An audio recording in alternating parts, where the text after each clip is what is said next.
Good morning, people. I have had 2 requests for things to talk about, so I figured, what the hell, I will talk about them now while I'm in my car driving instead of listening to Prince, because, well, why not? So the first thing that I was asked to do was to explain the difference between an anarchist and a sovereign citizen. Michelle asked me to do that, and I honestly don't think that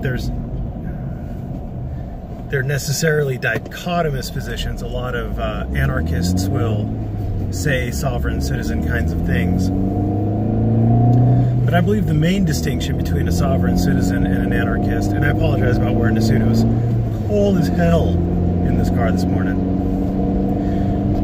Anarchists generally believe that people will basically be good people in the absence of laws, and that laws generally do more harm than good, and so we would be better served by having no laws and just relying on the general sense of, you know, the golden rule, because they believe that people will innately not fuck with each other. And that doesn't really work. It didn't work for socialism. It doesn't work for capitalism. People will generally seek to benefit themselves, and if there are no laws in place to stop them from doing it, they will take advantage of you. Sovereign citizens try to cherry pick the laws that they think support whatever it is that they want to do at that point in time. And if it doesn't, in their mind, support whatever it is that they want to do, then they reject it. It's essentially, I want everything my way all the time, and anything that says I'm wrong, I will discount and ignore, and anything that says I'm right, obviously it's correct. So if a statute or a case or something says something that they agree with, then you have to believe it. You need to believe it. It's the God's honest truth. It's gospel. They won't even think twice as to whether or not that statute has been found to be unconstitutional, or if that case has been overturned or overruled in part, whatever. Whether or not the verbiage that they like is dicta. They won't worry about any of that. It's all gravy, baby. But then anything that says something that they don't want to hear is obviously wrong, and you can discount it. So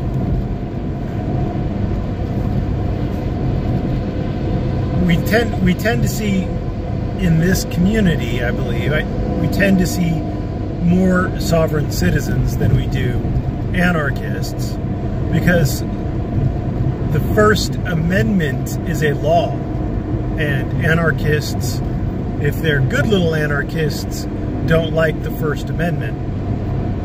They want to get rid of government in general, not just the parts of government that they disagree with, because they disagree with the whole thing. So an anarchist, or a true anarchist, would want to get rid of the Constitution, the Bill of Rights, all the laws that you may agree with, as well as all the laws that you don't agree with. And obviously, just like with capitalism or socialism, anarchy has steps and stages, and some people, I don't know that you'll find very many true and complete, unfettered anarchists, just like I don't think you'll find any, well, you may still find people who completely believe in communism, or people who completely believe in capitalism. It seems like there's always a balance to be struck with all of these systems. But this community is ripe for sovereign citizens, because as you've probably seen, they like to take the parts that they like and discount the parts that they don't like and ignore the parts in the middle to craft whatever particular narrative they want. Like the whole narrative that you could record the police anytime, anywhere. Well, don't you know Turn of Your Driver says you could record the police anytime, anywhere. Well, it doesn't, does it? And in fact, it sets up that there can be reasonable time, place, and manner restrictions. That means that they could stop you from doing it. Things like that. So that's the difference between anarchists and sovereign citizens, at least to me, and your mileage may vary. The other issue that I was asked to comment on is D. Cup Jones and News Now Bobby Hill and the great library auditor, the illiterate library auditor, have decided to join forces in an axis of evil and beg for your money so that they can go audit in Florida. And what are my thoughts on it? Well, my thoughts on it are basically my thoughts on anything that D-Cup is involved in. He's a scammer, he's a con artist, and he's got an angle to benefit himself. What possible benefit could they have besides the pure monetary benefit of getting your money? What possible benefit could they have? Unless I'm mistaken, right now it is probably pretty cold in Oklahoma. I would bet that in December in Oklahoma it's getting chilly, and it's probably going to get colder. There will probably be snow. Whereas Florida will probably be, at least comparatively, significantly warmer. Is there some, well, first of all, is auditing beneficial? I don't think so. So, could D-Cup audit if he really wanted to? He lives in Florida, or he lives in Alabama, or he lives in Floribama.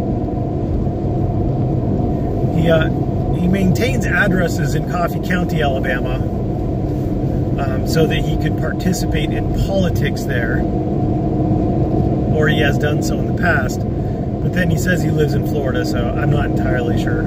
I don't really care where he lives. My point is he could audit in Florida if he wanted to. There's nothing stopping him. News Now Bobby Hill, to the best of my knowledge, is unemployed. He is living on his earnings from auditing, so there's nothing stopping him from going to Florida. He's getting paid. He could audit his way down there. He did a big tour auditing all over the place with Ginger Snap. So, I mean, it's not like he is restricted in his mobility.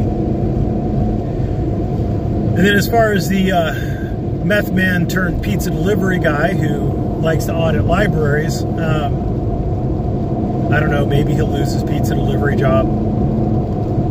But you know, there are librarian tyrants to fight, so he's needed in Florida for whatever reason.